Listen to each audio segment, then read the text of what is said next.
The Secret Diary of the Wife. This is the story of a marriage that looked perfect from the outside. Nana and Mark had been together for 7 years.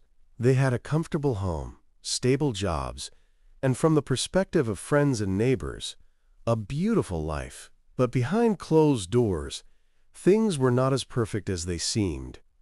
One evening, while tidying up, Mark found a small notebook hidden under a stack of clothes in the bedroom.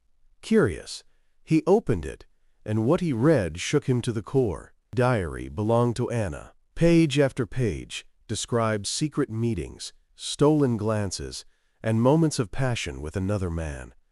Mark's hands trembled as he turned the pages. The words were vivid, filled with emotion, too real to be just imagination. H.I.'s heart raced. Was his wife living a double life?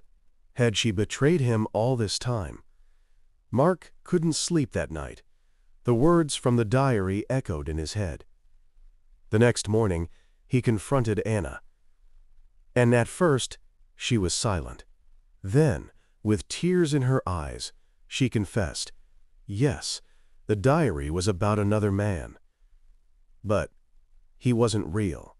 The man she described was a character she had invented, a fantasy, a way to escape the loneliness she felt in their marriage. Mark didn't know what to say. He realized that while he had been working long hours, he had stopped listening to her, stopped noticing her. She hadn't betrayed him with another person. She had been writing about the love she wished she still felt in their relationship. The diary wasn't proof of infidelity. It was a cry for attention, a plea for closeness. Mark faced a choice: walk away or fight for the woman he once promised to cherish.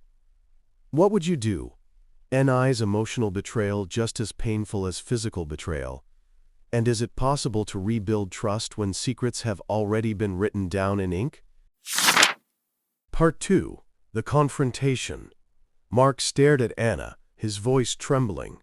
"Why didn't you tell me you felt this way?" he asked. Nana lowered her eyes. "Because every time I tried, you were too busy or too tired. I felt like I was living with a stranger, so I wrote it down, just to survive. That man in my diary, he's not real, Mark. He's the version of you I used to know."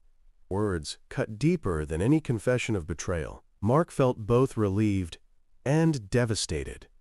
Relieved that she hadn't physically cheated, but shattered, realizing that in her heart she had already left him. The silence between them was unbearable. They moved around the house like shadows, speaking only when necessary. But one night, Mark found Anna standing by the window, tears streaming down her face. NNHE walked up behind her. For a moment, he thought about leaving the room. Instead, he whispered, "I don't want to lose you." Nana turned around slowly. Her eyes were red, but there was a spark of hope. "Then show me that we still have something worth saving." NTHE tension between them shifted. The anger was still there, but now it was mixed with a fragile tenderness, a question hanging in the air. Could love that once burned so brightly be reignited, or had the silence killed it forever? Part 3. The Bigger Betrayal. NFOR. A short while, it seemed like things were getting better. Mark started spending more evenings at home, cooking dinner with Anna, asking about her day, trying to be the man she had been writing about. She smiled again, and for a moment, they both believed their marriage could heal. Tea one afternoon, Anna's phone buzzed on the table. Mark, fighting his curiosity, picked it up. A message lit up the screen. "I can't stop thinking about last night. When can I see you again?" Mark froze. His chest tightened. This was no fantasy. This was real. When Anna walked in, she saw the phone in his hand. Her face turned pale. There was no denying it anymore. "It started as a story," she whispered, her voice breaking. "But then, I found someone who gave me what I was missing. I didn't plan it, Mark." The room exploded with silence heavier than any scream. Mark felt the walls closing in, his trust collapsing. "So it wasn't just words," he said. "You chose him." Tears rolled down Anna's cheeks. "I didn't want to lose you, but I was already lost." Mark turned away, his fists clenched, his heart shattered.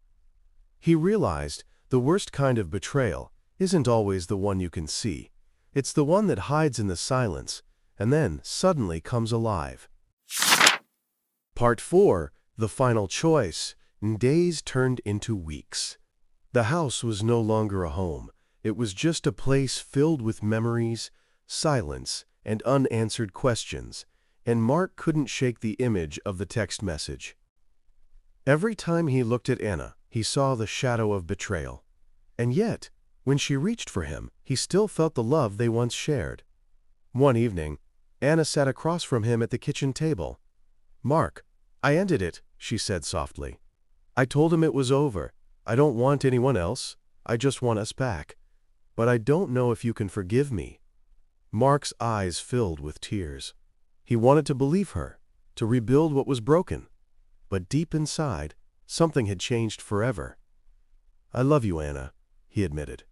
"But love isn't enough if trust is gone," and he reached for his hand. He hesitated and then pulled away. "Maybe we both need to start over," he whispered. And next morning, Anna packed her suitcase. There were no screams, no final fight, only silence, heavy and heartbreaking. She looked at him one last time, searching for the man she once wrote about. He didn't speak. He closed the door. And just like that, their story ended, not with a dramatic explosion, but with the quiet sound of two hearts breaking in different rooms of the same house.